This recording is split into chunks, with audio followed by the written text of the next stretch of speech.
Et je vous invite ce matin, alors qu'on continue notre nouvelle série de prédications, à vous mettre à table, à ce qu'on se mette à table ensemble en tant qu'Église. Je sais qu'on est dans plein de maisons différentes, mais peut-être qu'on n'aura jamais eu une table aussi grande de notre vie. Moi, je me souviens quand j'étais petit, on allait en vacances à un endroit qui était tout près de La Roche-sur-Yon en Vendée, dans une famille, une grande maison, c'était une ferme. Et le souvenir principal que j'ai de cette ferme, c'était l'énorme table à manger. Elle était longue. C'était pas tout à fait une table comme dans les banquets dans Harry Potter, mais c'est le truc qui s'en rapprochait le plus. Et on pouvait mettre tellement de personnes autour de cette table. Je me souviens, c'était une famille qui avait une grande maison. Ils invitaient toujours des gens chez eux l'été. Et c'était vraiment des moments super de pouvoir être là, dans cette grande maison et surtout autour de cette table.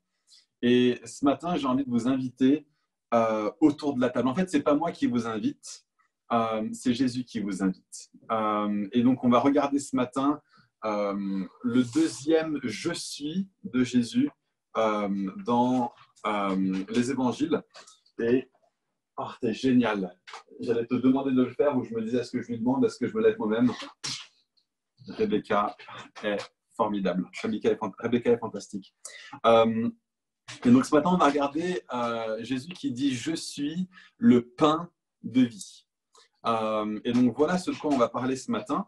Et on va être dans Jean, on va être dans Jean chapitre 6. Alors, si vous avez vos Bibles sur vous, si vous avez un téléphone de disponible parce que vous n'êtes pas en train de l'utiliser pour Zoom, ou bien une tablette ou quoi que ce soit, eh ben, je vous invite à prendre Jean chapitre 6. Et ce qu'on va faire, c'est qu'on va regarder pas mal le contexte de ce passage. Et puis, on va vraiment seulement commencer à lire à partir du verset 32. Donc, ce que je vais faire, c'est que je vais raconter un petit peu l'histoire. Je vais essayer de faire sortir les points saillants du message, enfin de tout ce qui est dit dans Jean 6, des versets 1 jusqu'au verset 32. Et on va commencer à lire vraiment le passage à partir du verset 32. Donc, juste pour le contexte du passage. Jésus, au début du chapitre 6, il est en train d'enseigner une foule. Et à un moment donné, les gens ont faim. Et les disciples posent la question à Jésus, comment est-ce qu'on va faire pour les nourrir? Et Jésus dit, qu'est-ce qu'on a comme nourriture à disposition? Et il se trouve qu'il y a un jeune homme qui a 5 pains et 2 poissons. Avec ces 5 pains et ces 2 poissons, il va réussir à nourrir 5000 personnes.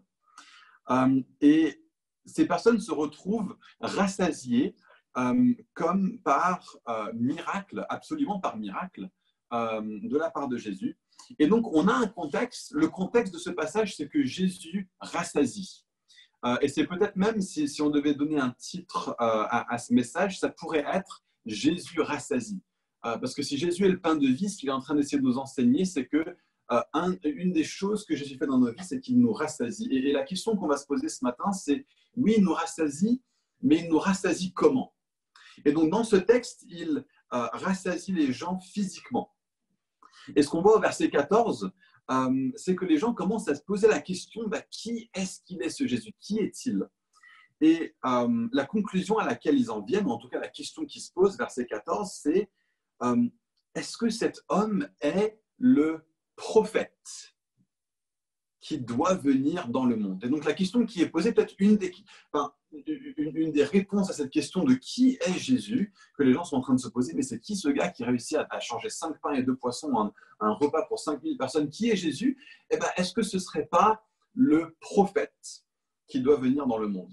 Et donc ce qu'on voit, verset 15, c'est qu'il cherche à en faire un roi.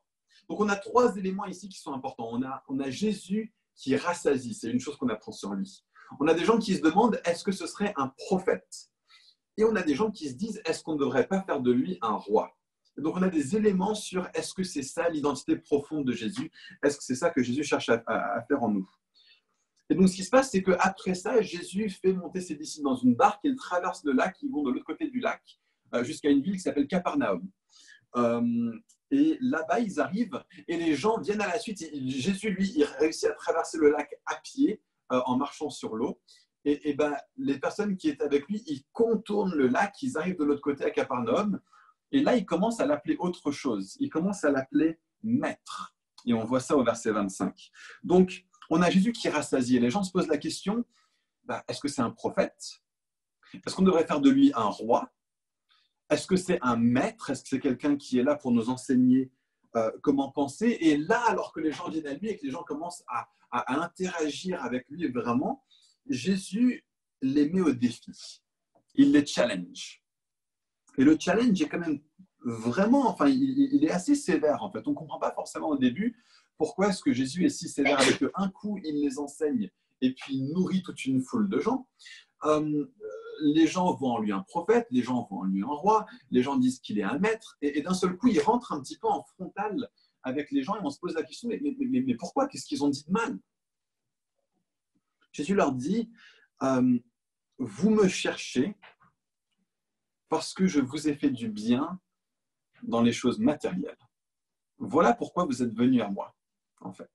Et c'est pour ça que et on voit maintenant tout le thème de ce passage qui commence à entrer un petit peu en lumière. On a Jésus qui rassasie les gens dans le matériel en leur donnant du pain à manger. Et puis les gens se mettent à suivre Jésus et Jésus leur dit, regardez, vous me voyez de façon purement matérielle, vous me voyez de façon purement physique. Il dit, vous avez été rassasiés dans le physique et maintenant vous en voulez plus.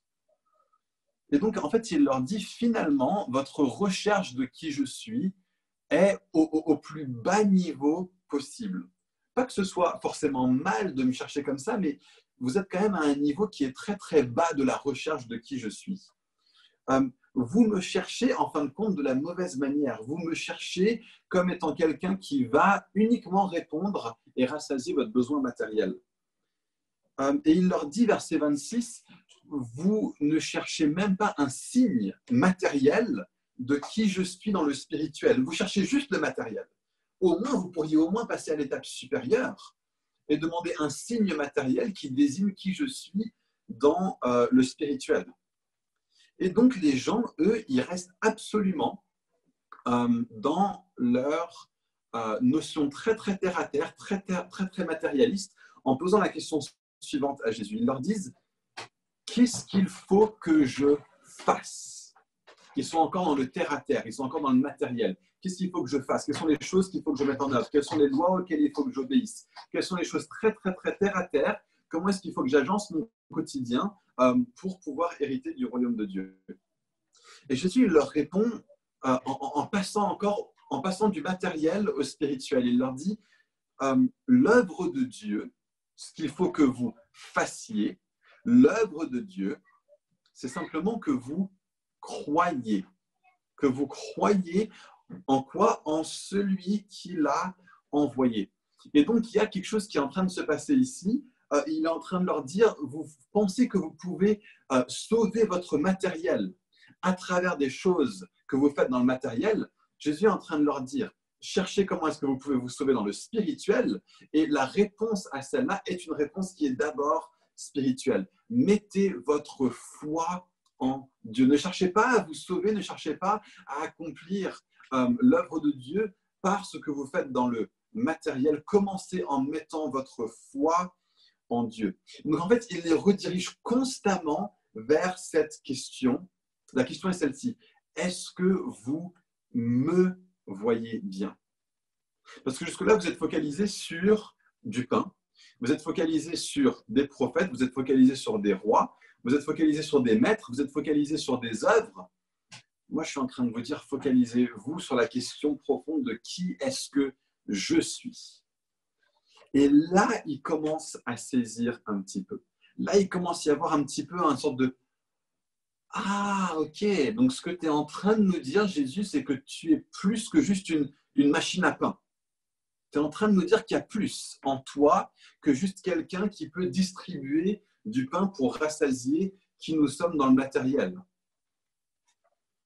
Et là, ils disent, ok, eh ben, si tu dis que tu es plus que juste une machine à pain, donne-nous un signe alors. Et ils disent par exemple, regardez Moïse, lui nous a donné du pain dans le désert et c'était un signe pour eux. C'est le verset 30. Il commence à réorienter la discussion vers Moïse. Alors dans le texte, il n'est pas spécifiquement mention de Moïse, mais Jésus, lui, fait cette connexion.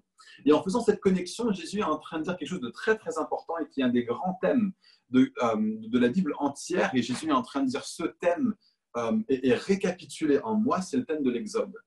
Dieu qui délivre son peuple de l'esclavage et qui les conduit à la liberté.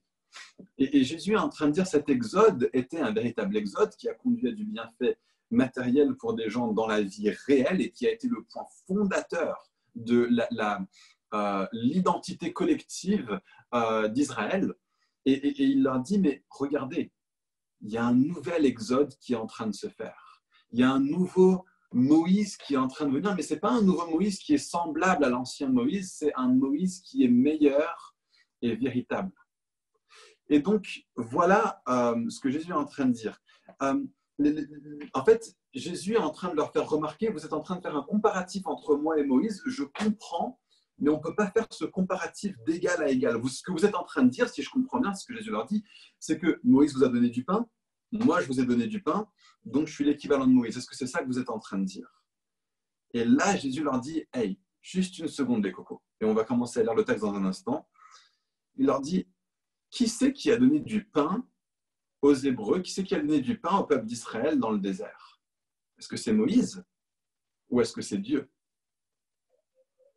C'est Dieu, on est d'accord. C'est ce que Jésus leur fait faire ce cheminement. Or, hier, qui c'est qui vous a donné du pain? C'est moi, on est d'accord. Donc, ne venez pas me comparer à Moïse, parce que ce n'est pas Moïse qui vous a donné le pain. Venez me comparer à celui qui vous a donné le pain. Et là, on rentre un petit peu, je fais référence à nouveau au message de la semaine dernière, on rentre à nouveau dans la théologie trinitaire, on a cette idée que c'est Dieu qui donne le pain.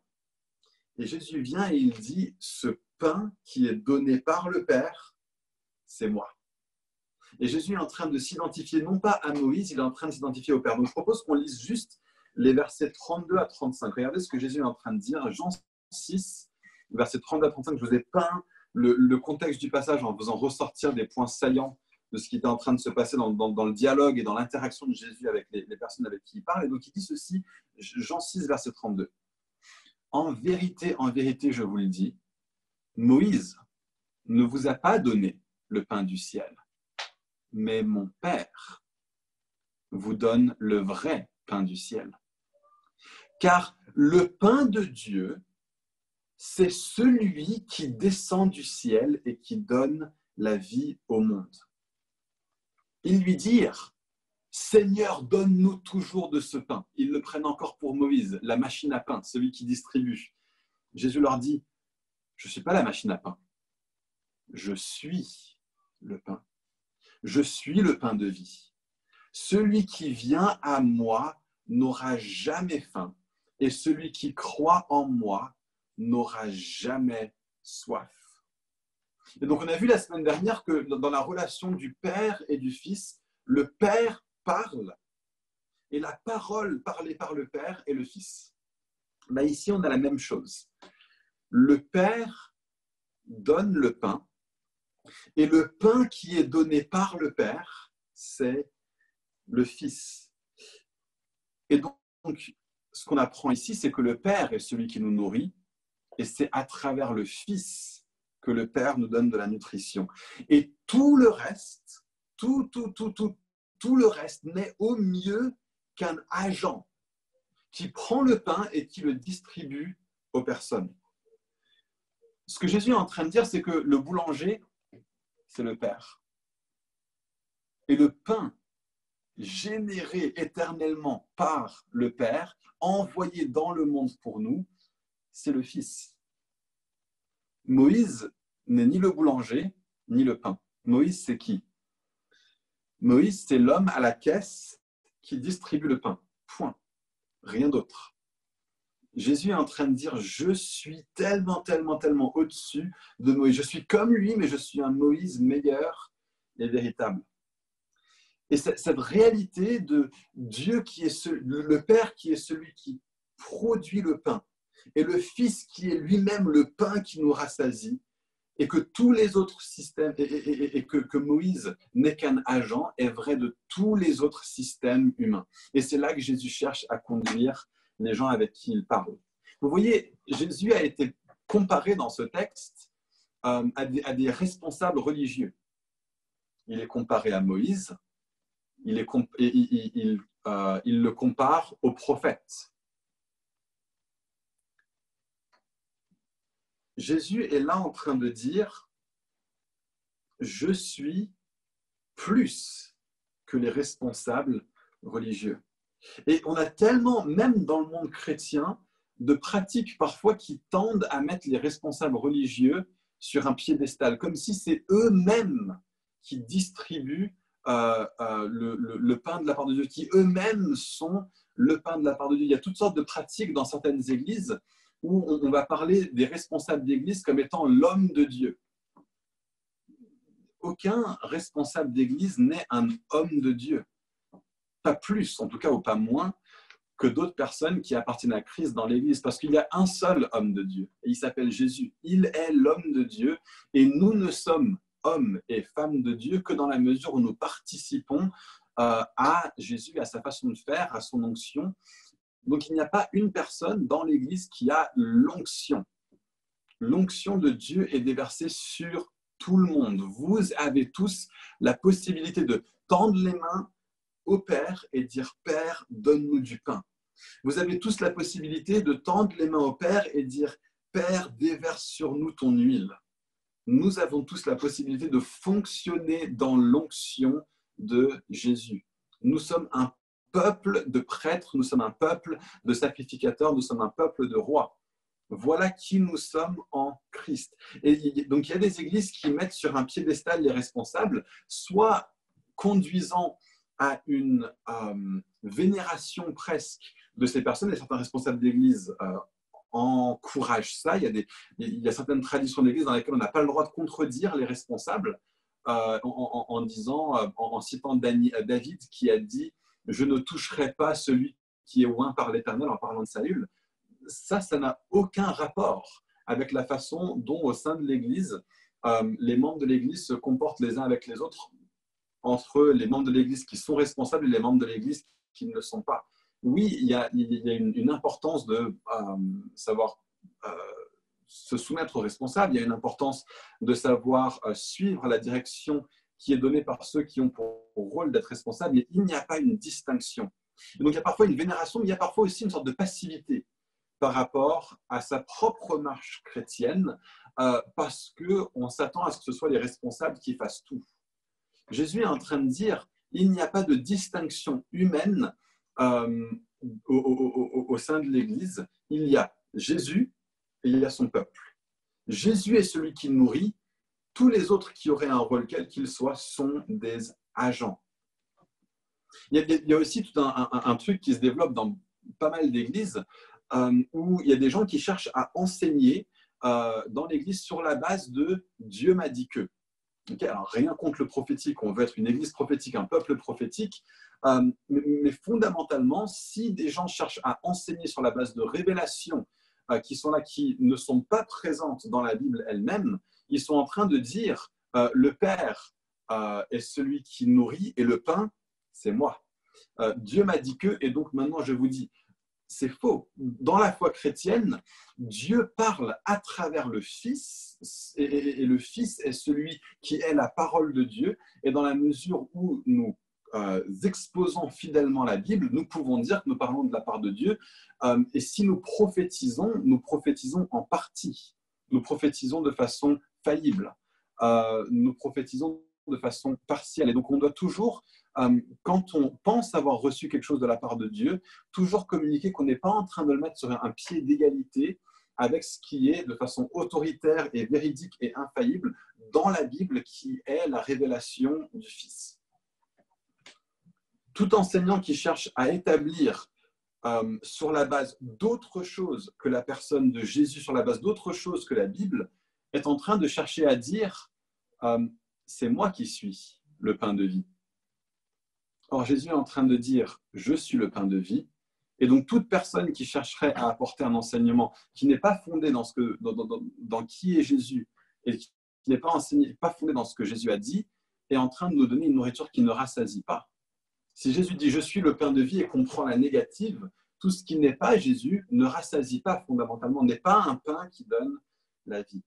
Donc, je pense qu'il faut qu'on fasse vachement attention à comment est-ce qu'on considère les responsables religieux et qu'on soit très, très, très clair avec des personnes qui chercheraient à venir en se positionnant comme ayant une révélation spéciale de quelque chose, la révélation spéciale, nous l'avons et elle se trouve ici. Et elle se trouve en la personne de Jésus. Donc oui, des gens ont des dons d'enseignement. Oui, des gens ont un ministère dans la parole, mais c'est toujours en soumission à la parole de Dieu, toujours en soumission à qui est Jésus. Donc les leaders religieux ne sont rien de plus que, au mieux, quelqu'un qui se tient à la caisse dans la boulangerie et qui vous donnera fidèlement le bon pain qui a été fait par le vrai boulanger. Donc les gens comparent Jésus à Moïse et aux prophètes. Et Jésus dit non, je suis beaucoup plus que ça. Les gens cherchent à faire de Jésus un roi. Et nous-mêmes, dans notre vie, on peut avoir une façon aussi de chercher à tirer notre nourriture de la part des politiciens. On peut voir dans la politique, on peut voir dans le gouvernement la chose par laquelle on va pouvoir avoir à manger. Et d'ailleurs, quand on se retrouve à ne pas avoir assez à manger, on rejette la faute sur le dos des politiciens. C'est quelque chose qu'on remarque dans tous les cycles électoraux. Avant les dernières élections présidentielles, j'écoutais beaucoup France Info et sur France Info, il y avait toujours cette phrase qui revenait encore et encore et encore en parlant de la recherche d'un homme providentiel. Et donc tous les partis qui cherchent leur homme providentiel. La nation, le pays, les citoyens qui aspirent à ce qu'une personne soit là et qu'il soit un homme providentiel. On voit ça aussi à la Coupe du Monde. On parlait de l'équipe de France avant la dernière Coupe du Monde. Et les experts disaient non, mais la France, elle a une bonne équipe, mais elle ne pourra pas gagner parce qu'elle n'a pas un homme providentiel dans l'équipe. On n'a pas le Zidane, on n'a pas le Platini. On a des bons joueurs, on a du Pogba, on a du Griezmann, mais aucun d'entre eux qui ressort tellement de la tête et des épaules au-dessus des autres que c'est lui qui va être notre sauveur. Et bien, mine de rien, sans homme providentiel, on a quand même gagné la Coupe du Monde. Et donc, la deuxième étoile, on la garde. Mais on a tellement souvent cette vision-là par rapport aux politiciens. On recherche dans nos politiciens l'homme ou la femme providentielle, celui ou celle qui va résoudre tous nos problèmes. Et ce qui se passe, c'est que quand cette personne est élue et au bout d'un an, on se rend compte que, en fait, ce n'était pas l'homme ou la femme de la situation, on se met en colère contre eux et on se dit c'est entièrement leur faute. On se dit que c'est en eux que repose tout notre espoir. Et quand on voit qu'ils ne l'accomplissent pas, on se dit ça veut dire qu'ils ont tout faux et qu'ils sont tout mauvais. Et donc, on veut faire la révolution. Et si on commençait par ne pas rechercher notre nourriture en les hommes et les femmes politiques? Et si on commençait à voir qu'ils n'ont qu'un rôle parmi tellement d'autres personnes pour créer un contexte dans lequel nous, en tant que personnes responsables, devrions chercher en regardant à Dieu d'abord notre nourriture. Donc le bonheur dans la vie, si vous le cherchez chez les politiciens, d'une part, vous cherchez au mauvais endroit et d'autre part, vous allez être déçus. Nous ne pouvons pas chercher notre bonheur dans la vie chez les politiciens. Et pareil pour la provision du nécessaire. Parfois, on va se dire, il me manque de la provision du nécessaire, c'est la faute des politiciens. Mais la Bible dit, c'est pas le roi qui est le pain de vie. Jésus vient et il dit, je suis plus qu'un roi. Si je n'étais qu'un roi, je ne pourrais pas être le pain de vie. Donc, moi, ce que j'aimerais nous encourager ce matin, alors qu'on regarde à qui est Jésus, c'est de considérer les personnes qu'on pourrait considérer comme notre pain de vie, le président de la République, le Premier ministre, les différents responsables dans les différentes institutions auxquelles on est soumise, et disons, baissons nos attentes par rapport à ces personnes-là, arrêtons de faire d'eux des demi-dieux, des personnes qui devraient jouer le rôle que Dieu seul peut jouer et que Jésus est entraînant dans ce passage. C'est moi seul qui peux jouer ce rôle. Ça nous conduira à moins de désillusions, d'une part, après tous les cycles électoraux. Ça nous conduira à moins de colère. Ça nous conduira à moins de rébellion. Si on part du principe que ces hommes et ces femmes sont profondément faillibles, qui sont profondément limités, qui ont les mêmes faiblesses que vous et moi, je pense qu'on pourra avoir une attitude très, très, très différente par rapport à nos responsables politiques. Alors, ça ne veut pas dire être dans l'angélisme non plus et dire oui, mais en fait, ils font au mieux, donc forcément, c'est juste. Non, on a le droit de dire qu'on n'est pas d'accord, on a le droit de dire qu'on trouve qu'ils ne font pas bien les choses, mais si notre attitude n'est pas une attitude de dire je m'attends à ce qu'eux soient mon pain de vie, je pense qu'on aura une attitude beaucoup plus saine envers nos autorités, envers nos politiciens. On trouvera ça peut-être beaucoup moins dur de prier pour eux, en se disant, en fait, on est en train de prier pour des hommes et des femmes qui sont humains, comme nous, et donc qui ont besoin de l'aide de Dieu, comme nous. Donc Jésus est notre pain de vie et donc les politiciens ne le sont pas. Et si nous cherchons à trouver notre pain de vie de la part des politiciens, nous n'y trouverons que des choses qui ne rassasient pas. Donc les gens cherchent à faire passer Jésus, ils se disent, ce n'est qu'un prophète. Jésus dit, je suis plus que vos responsables religieux. Les gens cherchent à faire de Jésus un roi. Il dit, je suis plus que vos responsables politiques. Les gens cherchent à faire de Jésus un maître. Et Jésus vient et il dit, je suis plus que vos penseurs. Je suis plus que vos philosophes. Je suis plus que vos maîtres à penser. Je suis plus. À nouveau, peut-être qu'on pense qu'on va pouvoir trouver de la vie dans la nourriture qui est dispensée par des professeurs, par des maîtres à penser, par des intellectuels publics et se dire, mais si seulement on faisait comme telle et telle personne qui est en vogue en ce moment à la télé fait, toutes nos solutions seraient résolues par tel et tel grand scientifique dans tel et tel hôpital, alors tout serait résolu par rapport au coronavirus, parce qu'on fait de lui notre pain de vie. Si seulement on faisait comme telle et telle personne qui parle dans telle et telle émission télé, nous le disait, eh ben, tout serait résolu parce qu'on voit en cette personne le pain de vie. Si seulement on faisait comme tel et tel professeur m'a enseigné à la faculté, alors on serait mieux, on s'en sortirait mieux parce que je vois en cette personne le pain de vie. Jésus est en train de dire, ces responsables médicaux, avec toute la compétence qu'ils ont, ne mettez pas votre confiance dans tout ce qu'ils disent. Ces penseurs qui passent à la télé, ces chroniqueurs dans les différents journaux que vous pourriez lire, ne mettez pas tout votre espoir en eux. Ils ont sans doute raison sur plein de sujets, mais ne mettez pas votre espoir en eux tous. Les différents professeurs, peu importe aussi brillants qu'ils étaient, les différents auteurs des siècles passés, peu importe aussi brillants qu'ils étaient, ils ne sont pas ceux qui peuvent vous apporter la nourriture qui rassasie vraiment. Et dans la mesure où ce qu'ils vous dispensent est autre que Jésus, vous n'y trouverez pas la véritable vie et la véritable nourriture. Ayons un équilibre par rapport à toutes ces personnes humaines, un équilibre par rapport aux responsables religieux, un équilibre par rapport aux responsables politiques, un équilibre par rapport aux autorités intellectuelles.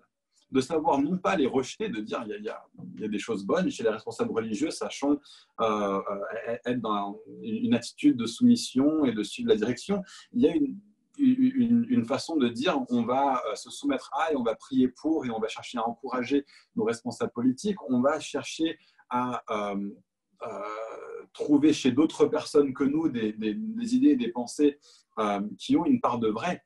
Mais revenons toujours en disant, mais en dernière analyse, au niveau de ma foi, c'est Jésus.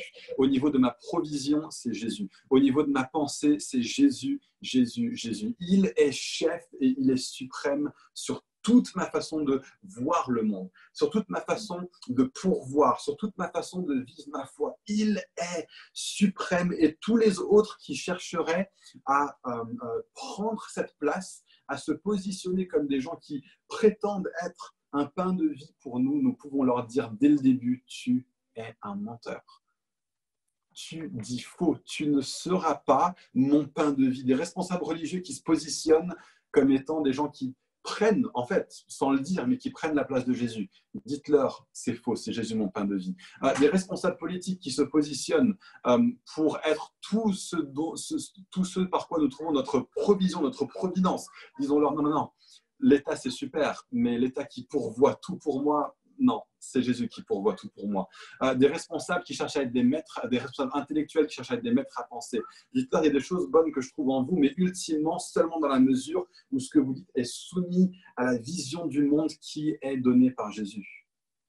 Alors que des gens viennent et ils vous enseignent, des maîtres à penser vous enseignent, crois en toi-même.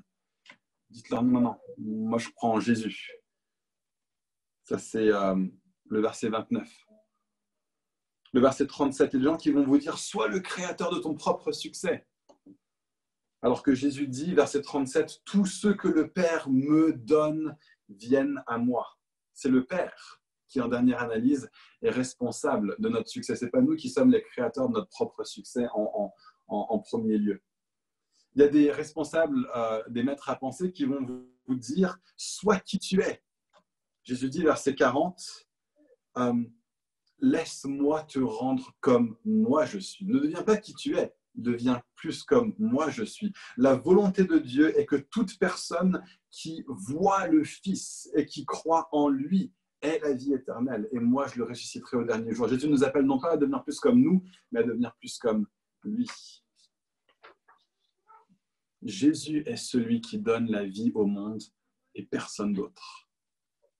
Laissez-le déterminer ce que ça veut dire pour vous de vivre une vie qui est entière, une vie qui est épanouie. Laissez Jésus être votre responsable religieux premier, votre responsable politique premier, celui qui pourvoit pour vous en premier. Laissez-le être celui qui est votre responsable intellectuel, celui qui oriente votre façon de penser première. C'est Jésus qui est le pain de vie. Pourquoi est-ce qu'on laisserait quelqu'un d'autre que Jésus faire ça, alors qu'il est le créateur de la vie lui-même? Est-ce que le créateur de la vie ne serait pas le pain de vie aussi en même temps? Tout le souci que Jésus aborde dans ce texte est celui de gens qui se reposent sur des choses physiques pour leur vitalité à la fois matérielle et spirituelle. C'est ce qu'on voit dès le début. Il dit, vous venez à moi parce que je vous ai donné à manger dans le naturel. Et si demain, quelqu'un d'autre vous donne à manger dans le naturel, est-ce que c'est à lui c'est lui que vous allez voir ensuite? Jésus leur dit, non, non, non. Cherchez une nourriture qui est autre que la nourriture naturelle. Cherchez la nourriture qui est une nourriture spirituelle.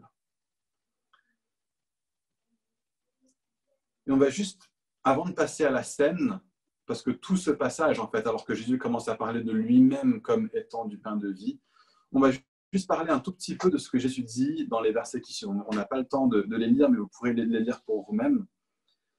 Jésus va continuer en disant aux gens, si tu ne bois pas mon sang, et si tu ne manges pas ma chair, tu ne peux pas avoir la vie éternelle. Jésus commence, il n'a pas encore institué la scène, mais il commence déjà à parler à ses disciples de cette notion de manger sa chair et de boire son sang.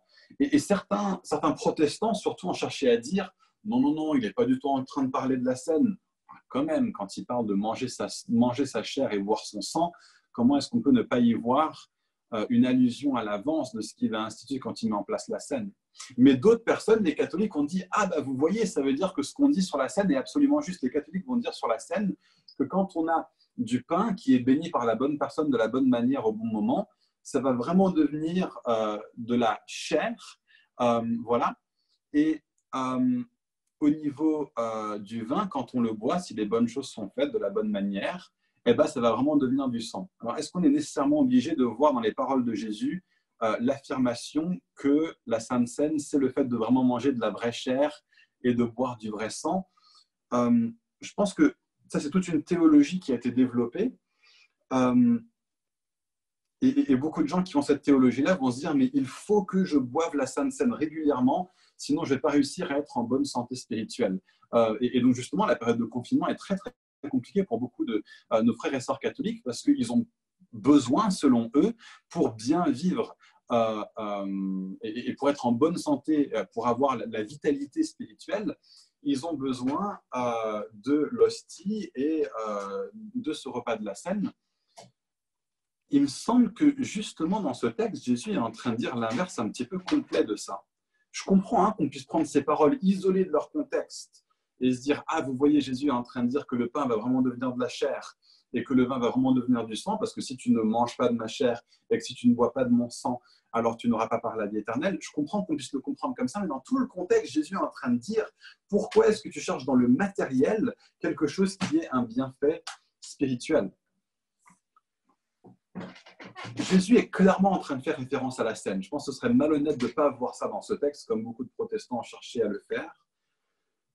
Mais son propos est justement de nous conduire à ne pas compter sur des choses matérielles, comme le bon type de pain. Est-ce qu'on a le bon type de pain?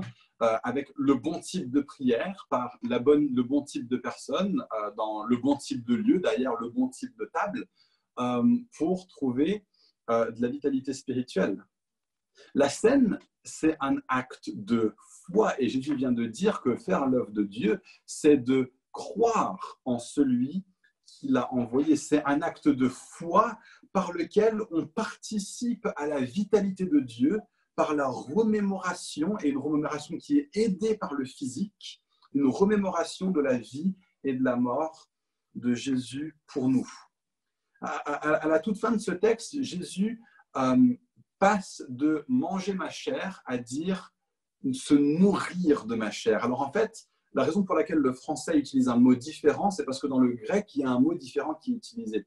Mais c'est pas autant, c'est un petit peu se nourrir. En fait, c'est manger, mais de façon intensive. Il y a cette notion de mâcher, de mastiquer. C'est si tu ne mâchouilles pas, si tu ne mastiques pas ma chair, alors tu n'auras pas part à la vie éternelle.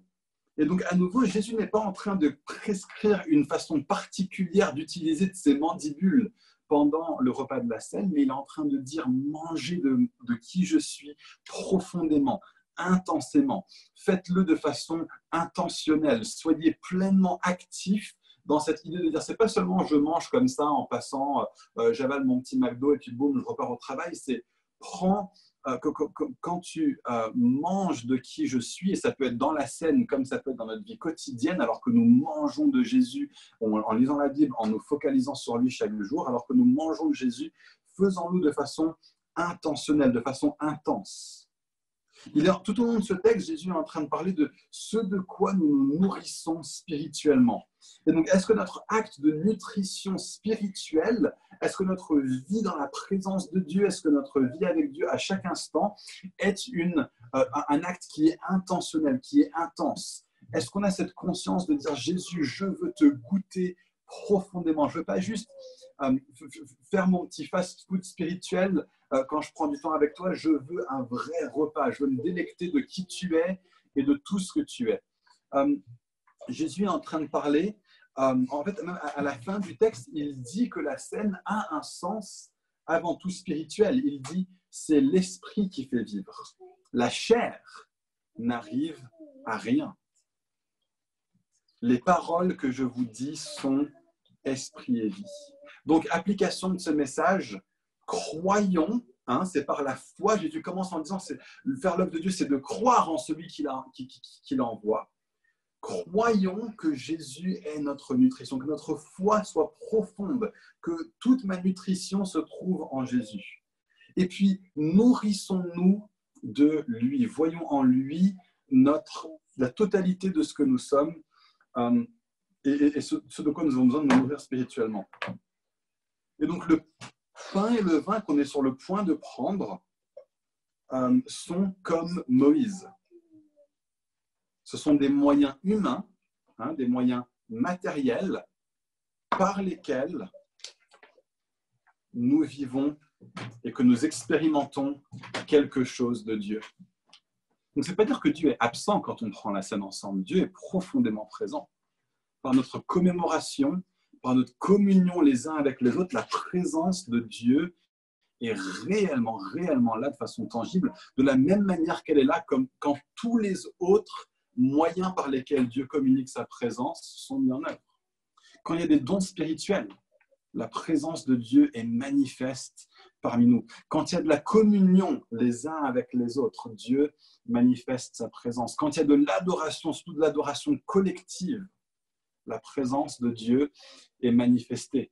Quand il y a un enseignement de la véritable parole de Dieu, la présence de Dieu est là, tangible dans la prédication de sa parole.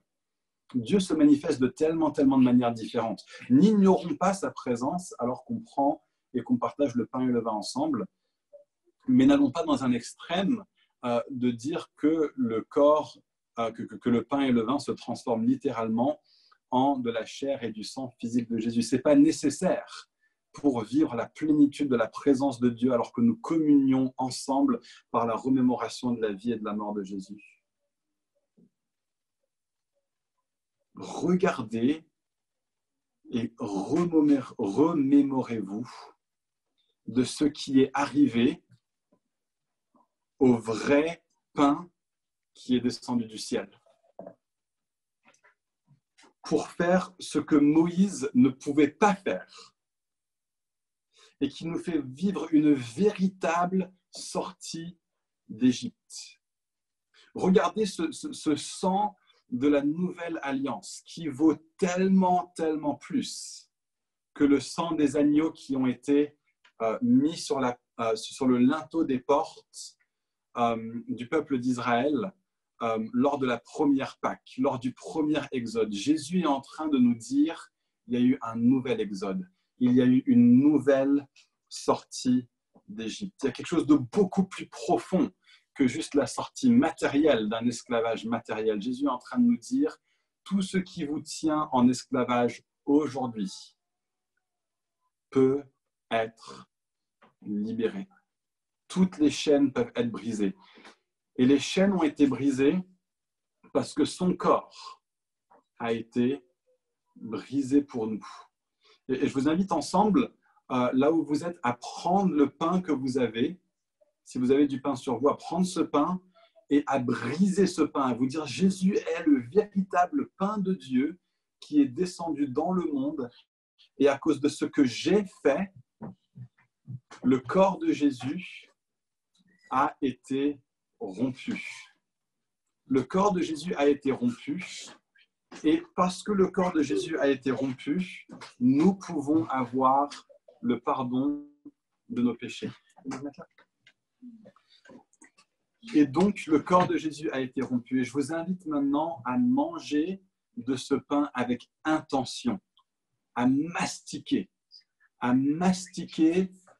ce pain de vie que Jésus est pour nous. À vous souvenir du fait que de la même façon que vos mâchoires sont en train d'écraser ce pain, c'est votre péché qui a écrasé le Fils, mais c'est qu'en se faisant écraser par nos fautes, qu'il nous donne la vie et qu'il communique de la vie et de la vitalité à notre corps.